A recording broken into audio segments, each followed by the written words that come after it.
Oi, gente. Saiu na coluna do Lauro Jardim, do Globo, que o PT estaria sondando Marcos Lisboa para ser uma espécie de posto Ipiranga de um futuro governo petista, não é?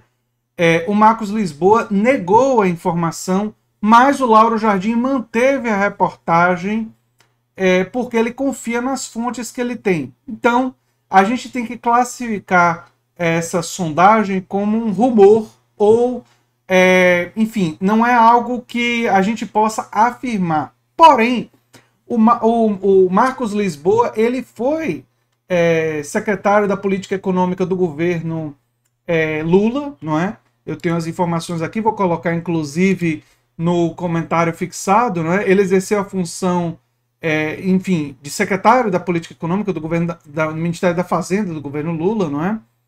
E eu fiquei curioso para saber quem é esse Marcos Lisboa.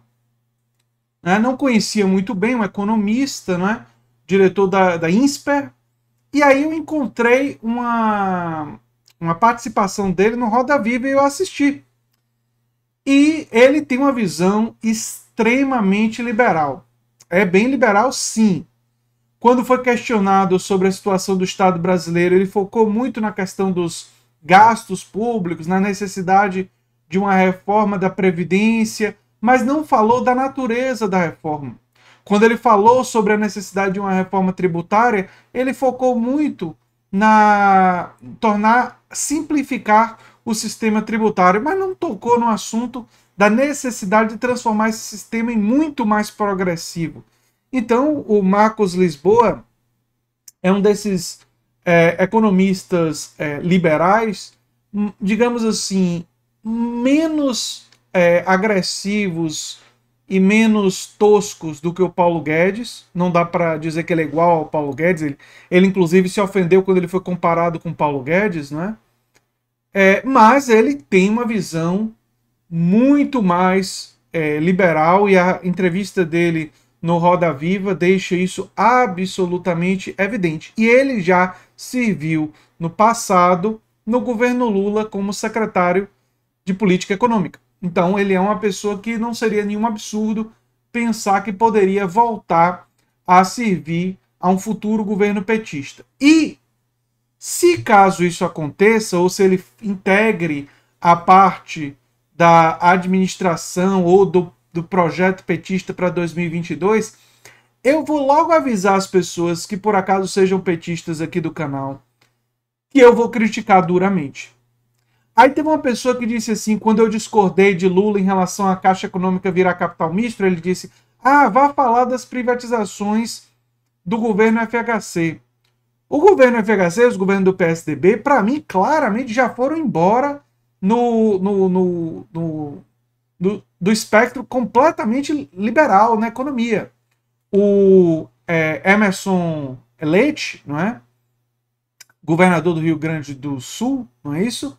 Já declarou claramente que, do ponto de vista econômico, ele defende uma política completamente liberal. E o João Dória a mesma coisa, e o Alckmin a mesma coisa. Então, o PSDB, do ponto de vista econômico, eu não espero nada em termos de social-democracia, nada da defesa da classe trabalhadora. Eu simplesmente não espero isso do PSDB. Aliás, o PSDB tem uma pequena corrente chamada Esquerda para Valer, pequenininha, que apoiou Haddad no segundo turno contra o Bolsonaro, claramente fez campanha, e que talvez nessa corrente tenha algumas pessoas que a gente poderia esperar um pouquinho de social-democracia, como tem no nome do partido. Fora dessa corrente, eu não espero nada de ninguém. O PT é um pouco diferente. O PT tem, primeiro que o PT tem mais gente em relação ao PSDB, tem mais correntes dentro do PT que dá para esperar um pouco mais.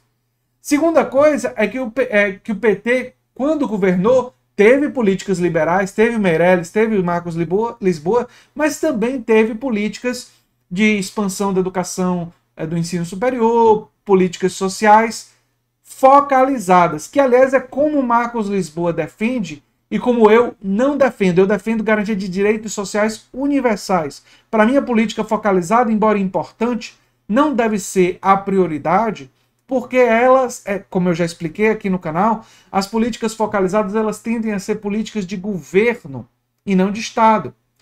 E elas podem ser radicalmente diminuídas ou podem ter sua eficácia minimizada pelo fato de você não associar elas com garantia de direitos sociais. Então, embora elas sejam importantes e devam ser mantidas, nós devemos caminhar na direção de políticas sociais universais para todos. Saúde, educação, segurança, né?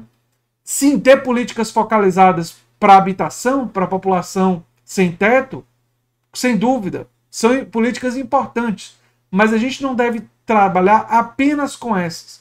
E o pensamento liberal do Marcos Lisboa é focalizar, é priorizar esse tipo de política. Aliás, foi isso que ele disse, políticas focalizadas, foi isso que ele disse na entrevista do Roda Viva.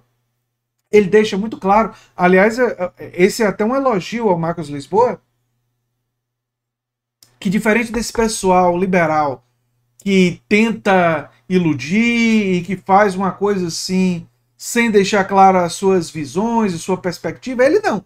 Ele, quando deu a entrevista no Roda Viva, defendeu política focalizada, defendeu ajuste fiscal, defendeu reforma da Previdência dura, não é? Ignorando distorções regionais e do mundo do trabalho que possam existir no Brasil, né? Como o fato de muita gente não contribuir ao longo da vida. Ele simplesmente... Isso ele não tocou no assunto. Mas ele tem o mérito, a vantagem, de que pelo menos ele não tenta iludir. Diferentemente de alguns economistas liberais que serviram ao PT no passado, que às vezes ficavam fazendo um jogo duplo, né? Ele não. Ele deixa muito claro a perspectiva liberal dele. E, embora ele tenha negado que foi sondado, embora não tenha nada confirmado que ele vai servir, eu aviso de forma antecipada de que caso uma pessoa do perfil do Marcos Lisboa seja escolhido, eu irei estar criticando essa escolha, porque essa escolha contraria os ideais e uma perspectiva, não apenas o ideal que eu tenho do ponto de vista pessoal, é importante explicar isso. Não apenas assim uma visão de sociedade quase que idílica, utópica. Não, não, não, não, não, não. Um projeto de país que é necessário, ou seja, é necessário começar a construir um estado de bem-estar social, é necessária uma reforma tributária progressiva, são necessárias uma série de medidas para fomentar o consumo e garantir direitos sociais para o Brasil voltar a se desenvolver. Se a gente não fizer isso, se a gente simplesmente reduzir a complexidade e a burocratização, nós vamos permanecer uma sociedade profundamente injusta, profundamente desigual e com muita pobreza. Portanto, a minha divergência de uma possível indicação de gente do perfil do Marcos Lisboa não se deve a uma antipatia com ele, não conheço, enfim, só conheci via reportagens e Roda Viva, quer dizer, não se deve a uma questão de achar que ele não tem nenhuma competência, mas ele tem competência para implementar um projeto que eu entendo que é um projeto antagônico ao que o Brasil precisa nesse momento. O Brasil precisa garantia de direitos universais, o Brasil precisa de um sistema tributário altamente progressivo. O Brasil precisa cobrar impostos das elites, do grande capital, e o Brasil precisa reduzir a carga tributária sobre a classe trabalhadora e reduzir a carga tributária sobre o setor produtivo. O Brasil precisa ir em uma outra direção.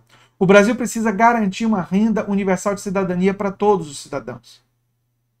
O Brasil precisa estimular fortemente o crescimento de cooperativas democráticas, com gestão democrática, para que o setor cooperativo cresça imensamente nos próximos anos e possa ocupar um lugar importante na economia brasileira.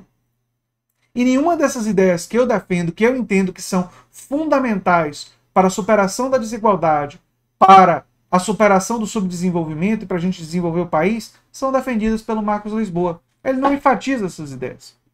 Não fazem parte do rol de ideias e de perspectiva que ele defende.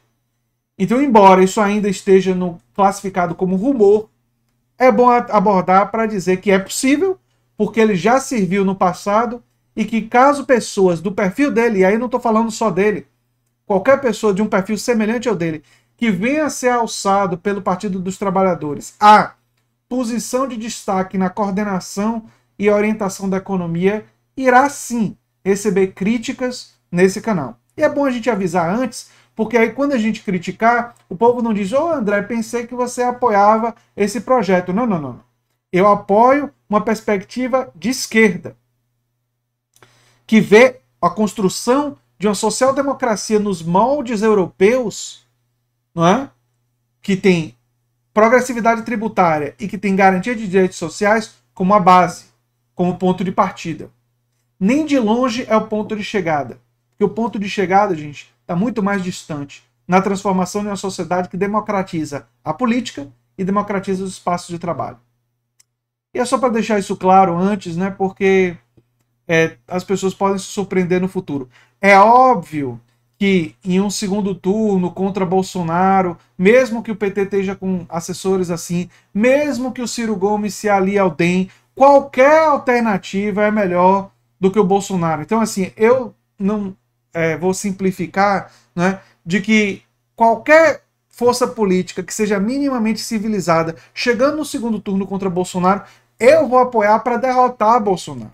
Mas eu vou alertar também que esses problemas não serão esquecidos e que esse tipo de indicação, caso venha a acontecer, ela vai viabilizar que a direita volte no futuro. Então a gente tem que caminhar em uma outra direção. E vou criticar de forma civilizada, sem nunca negar que a prioridade é derrotar o negacionismo, a perspectiva anticientífica do Bolsonaro. Ficou claro?